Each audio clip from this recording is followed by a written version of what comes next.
찬송가 183장 빈들의 마른 풀같이 찬송하심으로 2월 22일 새벽 예배를 하나님께 드리겠습니다.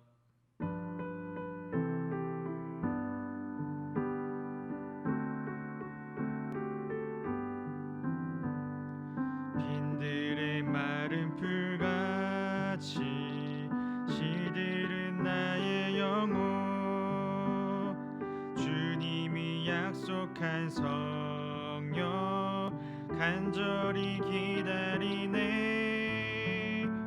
가물어 메마른 땅에 단비를 내리시듯 성령의 단비를 부어 새 생명 주옵소서.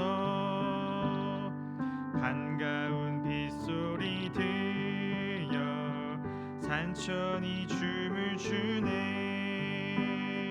봄비로 내리는 성령 내게도 주옵소서.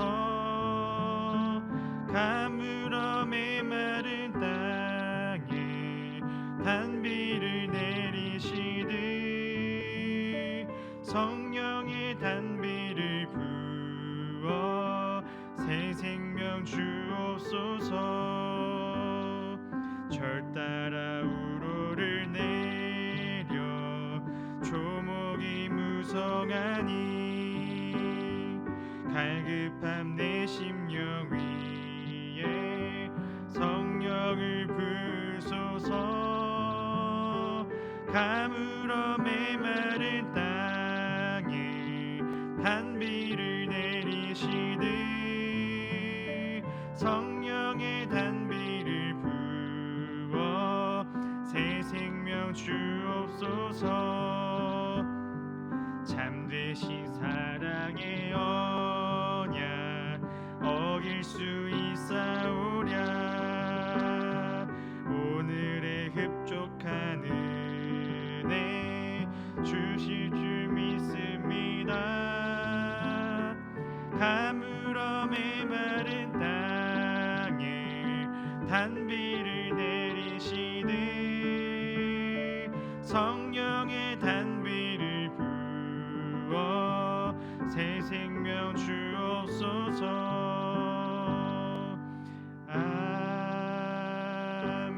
아멘. 조시아님, 오늘도 저희에게 새로운 날을 주시고 새로운 생명을 주셔서 하나님의 은총 안에서 또 하루를 살게 하시니 감사합니다. 오늘도 하나님과 동행하며 강건하고 평안한 삶을 누리게 하여 주시옵소서. 각자의 처소에서 하나님께 예배드리오니 이 예배를 기쁘게 받아주시고 간절히 간구하며 기도하는 모든 기도 제목들을 주님 받아주시옵소서. 우리 새로운 교회를 인도하시는 하나님, 성령의 기름 부으신 충만함으로 우리 교회가 세워져 가기를 소망합니다. 이전에도 그렇게 하셨던 것처럼 성령의 권능으로 인하여 굳건하고 단단한 교회가 되어지도록 인도하여 주시옵소서. 늘 주님의 사랑을 전하시는 담임 목사님과 사모님, 매일매일의 삶이 하나님의 임재가 있게 하시며 목회와 사역에 행복이 가득하도록 목사님 가정에 사랑을 더하여 주옵소서. 모든 교육자들과 장로님, 권사님, 집사님을 비롯하여 온 교우들에게 하나님의 은총과 축복을 더하여 주시옵소서. 특별히 2KL2D 팀사역을 진행하며 하나님 나라 확장에 귀히 쓰임받는 교회 되기를 간절히 소망합니다. 2022년 올해 표어인 함께 하리라를 기억하며 중심사역인 예배와 선교에 힘쓰며 하나님을 향한 예배 회복과 하나님 나라를 꿈꾸며 이루는 선교를 담대하게 펼쳐나갈 수 있도록 주님 함께하여 주시옵소서. 다음 세대와 각 부서 선생님들 위하여 기도합니다. 영유치부, 유초등부, 중고등부, 청년부에 이르기까지 한 명 한 명을 보호하시고 지켜주셔서 각자 가지고 있는 고민과 문제들을 해결하여 주시고 그 해결로 인하여 주님을 온전히 따를 수 있는 주의 자녀 되게 하여 주시옵소서. 다른 그 어떤 것보다도 주님을 사모하고 사랑하는 일에 마음을 다할 수 있도록 동행하여 주시옵소서. 주님의 계획하심 속에 새 성전을 위한 건축과 토목공사를 이루어지게 하시니 감사합니다. 우리 모두가 마음을 다하여 한 마음 한 뜻으로 기도하게 하시고 그 기도가 합하여 하나님의 성전이 아름답고 건강한 교회가 이루어지도록 인도하여 주시옵소서. 건축의 모든 과정과 관계자, 협력 업체들을 지켜주시고 안전하고 튼튼하게 세워지게 하시며 주변의 가정집들을 보호하시어 건축으로 인해 불편과 어려움이 없도록 인도하여 주시옵소서. 몸과 마음이 아픈 환우들 있습니다. 주님, 주님의 강력한 손으로 어루만지시고 치료하셔서 고침의 역사, 치유의 역사가 있게 하여 주시옵소서. 모든 것이 깨끗하여지고 완전하게 되어져 하나님을 더욱더 뜨겁게 찬양하고 예배 드릴 수 있는 몸과 마음 주시옵소서. 이 나라와 민족을 위하여 기도합니다. 대통령 선거를 앞두고 있습니다. 지혜롭고 슬기로운 리더십이 세워지게 하시며 하나님을 바라며 뜻을 따르는 이 나라, 이 민족이 되게 하여 주시옵소서. 어렵고 힘든 시절을 보내고 있습니다. 주님, 우리를 긍휼히 여겨 주시옵소서. 고통 속에 마음과 몸이 너무 괴롭습니다. 주님, 이 땅을 속히 고쳐 주시옵소서.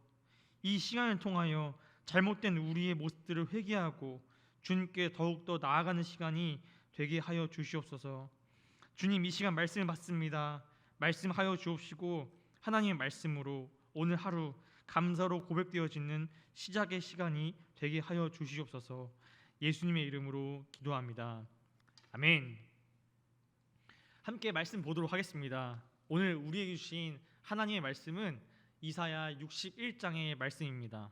드라마 바이블을 통하여 함께 보고 읽고 듣는 시간을 갖고 말씀 나누도록 하겠습니다. 제 61장.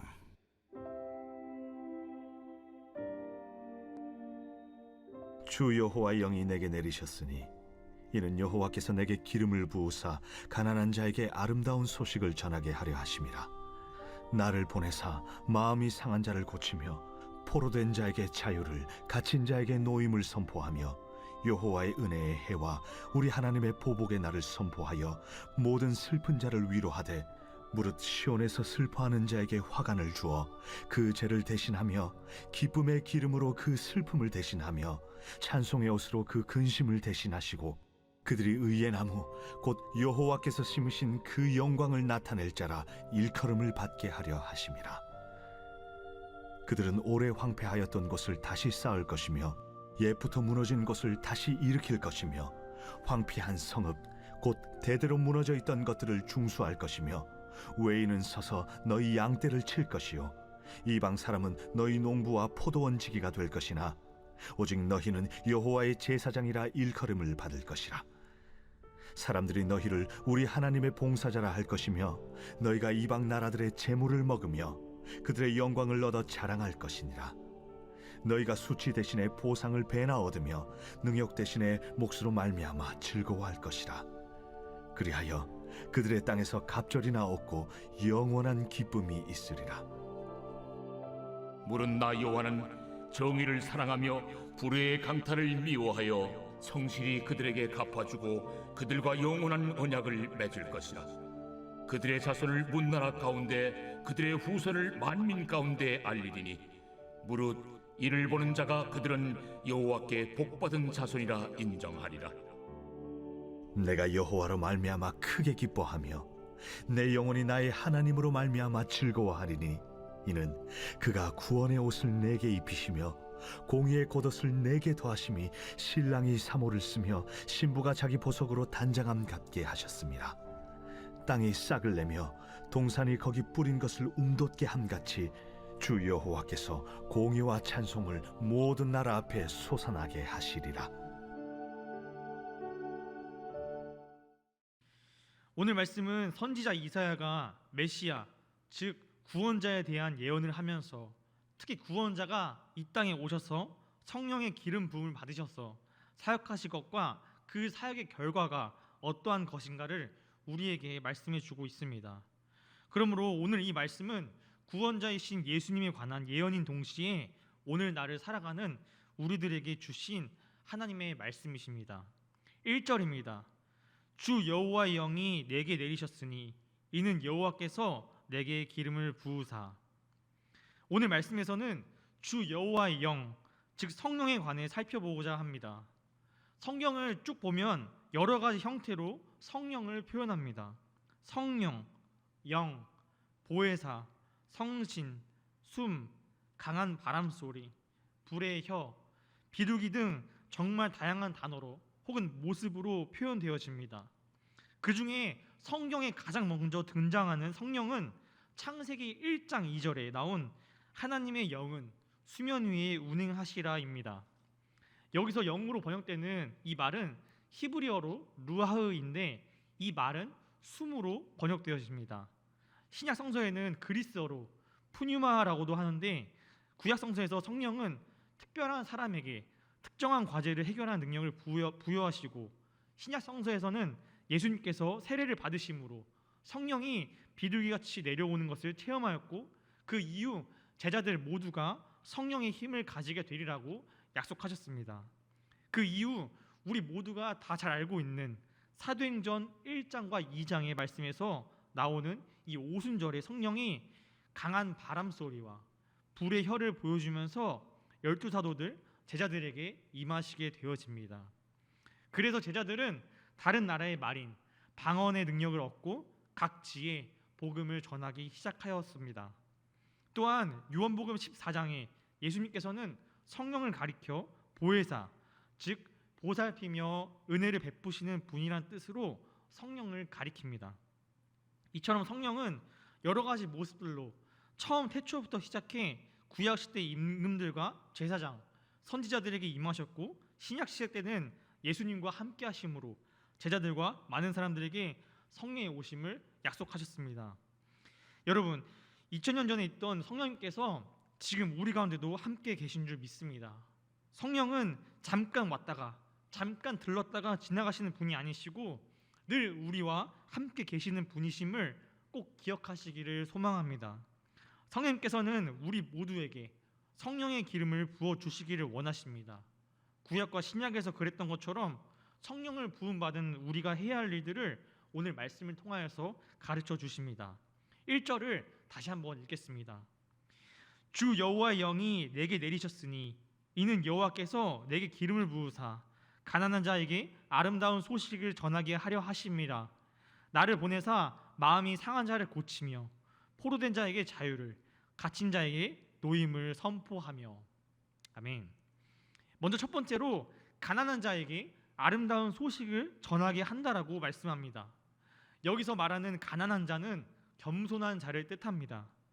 여러분은 하나님의 은혜가 누구에게 가장 먼저 임한다고 생각하시나요? 바로 겸손한 자에게 임하시는 것입니다. 그래서 성령이 임하게 된다면 우리가 변화되는 모습으로 가장 첫 번째로 겸손해진다는 것입니다. 요한계시록 3장에 보면 라오디게아 교회가 나옵니다. 이 라오디게아 교회는 스스로 자만과 교만에 사로잡혀 있었습니다.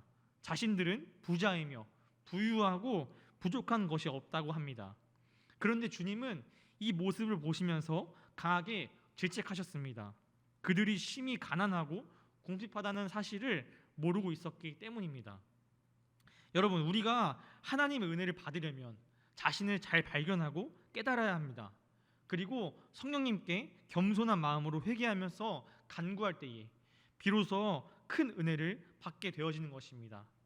그래서 마태복음 5장 3절에는 말합니다. 심령이 가난한 자는 복이 있나니 천국이 그들의 것임이요. 아멘.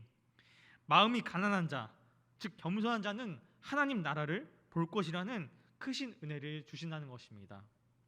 두 번째로는 마음이 상한 자를 이야기합니다. 이것은 병든 자를 뜻합니다. 병든 자를 고쳐 주신다는 것입니다. 성령이 임재하면 항상 나타나는 현상이 있습니다. 그것이 바로 고침, 치유하심입니다. 성령께서 예수님께 임하시자 예수님은 놀랍고 수많은 치유의 역사를 보여주십니다.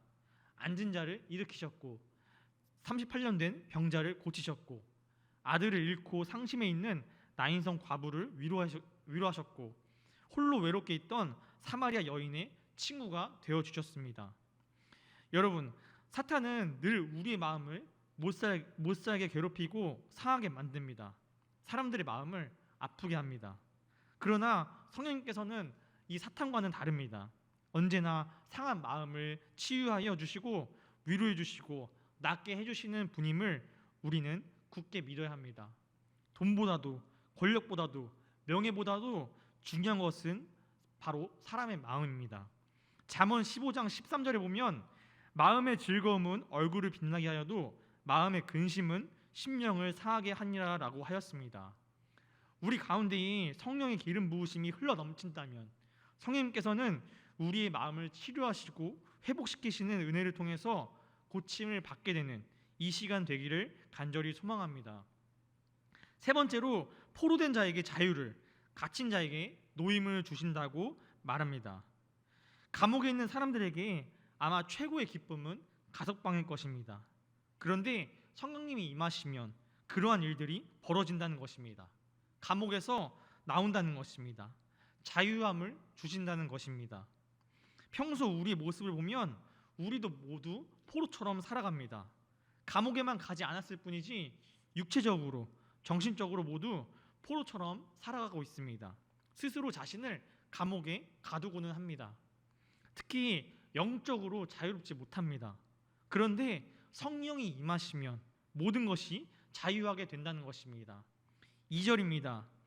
여호와의 은혜의 해와 우리 하나님의 보복의 날을 선포하여 모든 슬플 자를 위로하되. 그렇게 성령으로 인해 자유하지만 여전히 오늘 말씀에 이 예루살렘 사람들은 포로 생활을 계속했기에 계속해서 공경과 슬픔에 살고 있었습니다. 2절에서는 그 여러 가지 어려움에서 해방되리라는 것이 안식년 또는 희년의 비유로 선포되어집니다. 레위기 25장에 보시면 희년 제도라는 것이 나옵니다.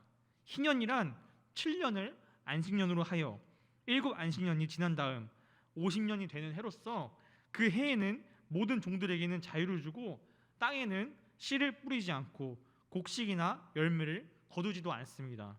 그러니까 모든 사람, 모든 소산이 자유로워지는 해, 즉 은혜의 해인 것입니다. 여러분, 성령님께서는 저와 여러분 모두에게 이와 같은 은혜를 베풀어 주시기 원하시고 또 이미 베풀어 주고 계심을 믿으시기를 소망합니다. 성령님께서 때로는 우리를 슬픔의 길로 인도하시고 괴로움의 길로 인도하실 수도 있습니다. 그러나 오늘 3절의 말씀처럼 나의 삶을 성령님께서 이끄시는 길로 맡길 때에 제 대신에 화관을 씌워줄 것입니다. 슬픔 대신에 기쁨을 주실 것입니다. 근심 대신에 찬송을 주실 것입니다. 오늘 이 이사야 61장의 배경을 살펴보면 이스라엘 백성들은 바벨론 제국의 침략에 예루살렘 성은 무너졌고 예루살렘 성전은 잿더미가 되었습니다. 왕을 비롯하여 수많은 지도자들이 결박당한 채 포로로 잡혀갔습니다. 하나님께서 다스리시고 사랑하신다고 하였던 이스라엘 백성인데 사람들은 처음에 이러한 결과들을 도저히 이해하지 못하였습니다. 하지만 사람의 생각과 하나님의 뜻이 다르다는 사실을 깨달았을 때에 하나님은 오늘 이사야를 통하여 놀라운 희망의 메시지를 전해주고 계시는 것입니다. 바벨론 포로 생활을 끝까지 잘 참고 기다린 사람은 마침내 예루살렘으로 돌아가 놀라운 영광을 보게 될 것이라는 말씀입니다. 사랑하는 여러분, 성령님께서는 우리를 인도하시는 분임을 믿습니다. 모든 시작은 성령으로부터 시작되었음을 알게 되시기를 소망합니다. 태초부터 구약의 선지자들과 임금들과 제사장들에게 임하셨고 신약에서는 예수님과 함께 하셨습니다. 그리고 그 이후에는 수많은 제자들과 많은 사람들에게 오셨던 성령님께서 저와 여러분들과도 함께 하실 줄 믿습니다. 사람의 성품에는 3가지가 있다고 합니다. 육성, 심성, 영성이라고 합니다. 육성이란 동물적인, 육체적인 성질을 말하고 심성이란 인간이 가지고 있는 본래적인 마음을 의미한다고 합니다. 그리고 영성이란 예수님의 마음, 즉 예수님의 성품을 의미합니다. 성령님께서는 기름을 부으신다면 인간의 심성을 변화시켜 주시는 것입니다. 겸손하고 착한 마음, 진실한 마음을 갖고 이 세상을 살아가게 해주십니다. 그리고 성령님께서는 영성을 변화시켜 주십니다. 예수님 마음으로, 예수님의 성품으로 바뀌게 해주신다는 것입니다. 그렇게 되었을 때에 결국 3절 하반절의 말씀처럼 그들의 의의 나무 곧 여호와께서 심으신 그 영광을 나타낼 자라 일컬음을 받게 된다고 말씀하십니다. 그리고 성령님은 오늘 우리에게 말씀하십니다. 사도행전 1장 8절입니다. 오직 성령이 너희에게 임하시면 너희가 권능을 받고 예루살렘과 온 유대와 사마리아와 땅끝까지 이르러 내 증인이 되리라 하시니라. 아멘.